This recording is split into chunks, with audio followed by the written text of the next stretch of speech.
تو میرا اگلا سوال یہ ہے، جب گورنمنٹ گر گئی اور پھر ان کو یہ چیز کا علم ہوا کہ عوام ہمارے کے ساتھ آگے کھڑی ہو گئی، 10 اپریل کو پبلک سڑکوں کے اوپر نکلائی، لوگوں نے ان چوروں کو ریجیکٹ کر دیا، بلکہ ہماری مقبولیت بڑھنی شروع ہو گئی، اس لیے کہ لوگ ان کی جب شکلیں لوگوں نے دیکھی، پھر سے مسلط کیا گیا ان کو عوام کے اوپر، تو لوگ ہمارے ساتھ اور جڑنا شروع ہو گئے، بڑے بڑے جلسے شروع ہو گئے۔ اس کے بعد الیکشن جب کروائے گئے تو الیکشن کے ریزلٹس میں اس کے باوجود کہ پوری کوشش کی گئی اسٹیٹ مشینری اس کو ان کو جتانے کے لیے، اس کے باوجود ہار گئے۔ قوم نے اپنا ورڈکٹ دے دیا، دوسرا الیکشن ہوا اس میں بھی ہار گئے۔ لیکن مجھے جو افسوس کی بات ہے کہ بجائے ایک سمجھے کہ جناب جنرل باجوہ آپ نے غلطی کر دی ہے، آپ کو عقل کل تو نہیں ہے، آپ دیکھ رہے ہیں کہ لوگ کدھر کھڑے ہیں۔ انہوں نے ہمارے اوپر جو ظلم کیا ہے، جس طرح ہمارے اوپر ظلم کیا گیا، میں آپ کو یقین دلاتا ہوں کہ جنرل مشرف کے مارشل لاء میں اپوزیشن میں تھا، مجھے انہوں نے جیل میں ڈالا، میں نے کہیں اس طرح کا ظلم نہیں دیکھا جنرل مشرف کے دور پہ جو یہ جنرل باجوہ نے ہمارے پہ کروایا۔ ہمارے لوگوں کے اوپر دھمکیاں، ٹیلی فون سے دھمکیاں آ رہی ہیں، وہ جو ہماری حمایت کرے یا جو ہمارے ساتھ میڈیا کے لوگ ہوں ان کے اوپر دھمکیاں، جو میڈیا ہاؤس تھا، سلمان اقبال وہ ملک سے باہر چلا گیا، اس کے بعد صابر شاکر ملک سے باہر چلا گیا، آج محیط پیرزادہ ملک سے باہر گیا ہوا اسی خوف سے، ارشد شریف، اتنی بڑی ٹریجڈی ہوئی ہے، اس کو جو دھمکیاں دی، کیا وجہ تھی اس کی؟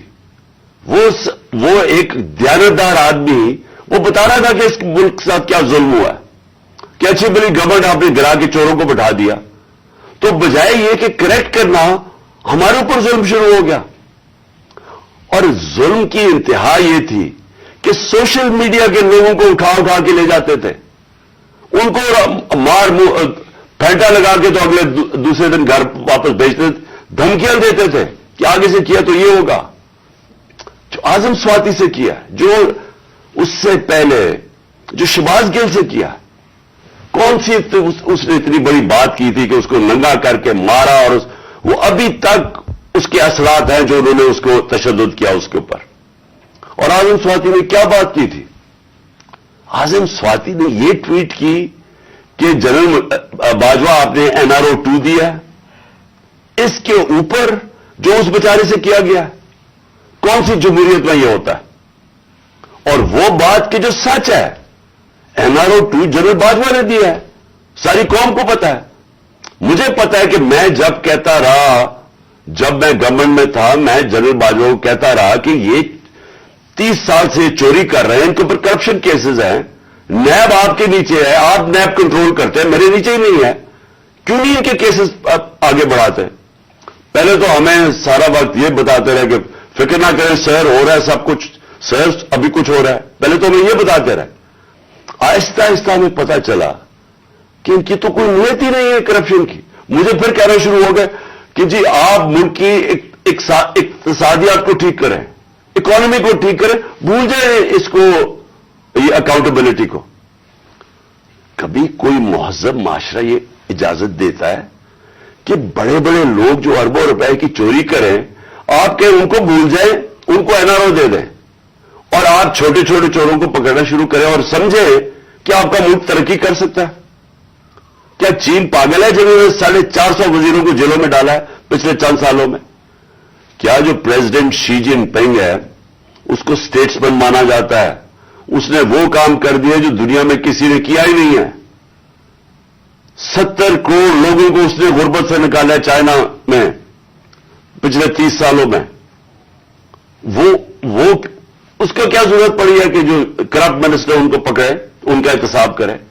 کیونکہ کوئی معاشرہ بھی کامیاب نہیں ہو سکتا جب تک رول آف لا نہیں ہوتا، جب تک انصاف نہیں ہوتا، جب تک آپ بڑے بڑے لوگوں کو، جو اصل تو نقصان ملک کو بڑے چور کرتے ہیں، آپ ان کو پکڑ نہیں رہے، اور آپ کہیں گے نیچے سے یہ بیچارے چھوٹے چھوٹے لوگوں پٹواریوں کو پکڑتے رہے۔ اور یہ ہمارے سامنے ہوا، شہباز شریف کو بچایا گیا، اس کے اوپر اوپن اینڈ شٹ کیس تھا اس کا 16 ارب روپے کا یہ جو ایف آئی کا کیس تھا، اس میں تو کوئی شک ہی نہیں تھا. اور اس کا جو بیٹا باہر بھاگ گیا، آج جو سلمان شہباز واپس آیا ہے، وہ کیوں باہر بھاگا تھا؟ جیسے ہی ایف آئی اے نے اس سے سوال پوچھا کہ جناب بتائیے مقصود چپڑاسی اور نوکروں کے پاس اربوں روپے کدھر سے آئے، وہ ایک دم ملک سے باہر بھاگ گیا. اور اس کو ان ساروں کو واپس لایا جا رہا ہے. کیا ہوا؟ اس میں کوئی شک ہے کہ NRO2 دے کے اس سارے ملک کا ایک جنرل مشرف نے نقصان کرایا تھا NRO1 کا؟ اس ملک نے بھاری قیمت ادا کی اس کی. 4 گنا زیادہ ہمارا قرضہ چڑھایا انہوں نے 10 سالوں میں لوٹ مار کر کے. اب پھر جب ان کے اوپر کیسز تھے 1100 ارب روپے کے کیسز ہیں، وہ انہوں نے پھر ان کو NRO2 دلوا دیا. تو کون تھا اس کا ذمہ دار؟ کس نے یہ کیا تھا؟ جنرل باجوہ نے کیا تھا. میں آپ کو چیزیں اس کی طرف دکھانا چاہتا ہوں کہ کیسے قانون انہوں نے بنایا جس میں بچے لوگ، جس میں ہر کسی کو بچایا گیا. انہوں نے جناب نیب لا کی سیکشن 4 میں امینڈمنٹ کی، اس کے اندر یہ فیصلہ، اس کے اندر کون بچتے ہیں؟ راجہ پرویز اشرف بچ جاتے ہیں اور شاید خاقان عباسی بچ جاتے ہیں.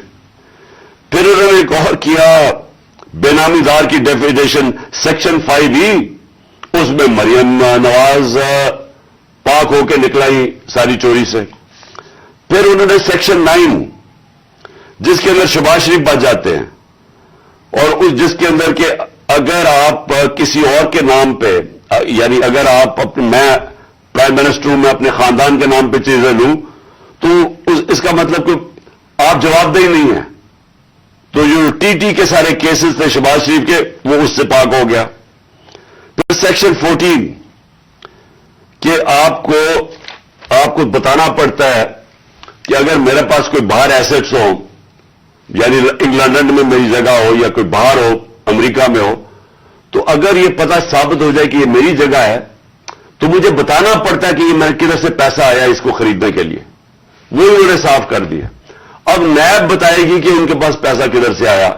یعنی ہر دنیا کے اندر اگر میں پبلک آفس ہولڈر ہوں، یہ میری ذمہ داری ہے بتانے کے لیے کہ اگر میرا کوئی بڑا محل میں نے خریدا ہوا ہے، مجھے بتانا پڑتا ہے پیسہ کدھر سے آیا. انہوں نے وہ قانون ہی ختم کر دیا.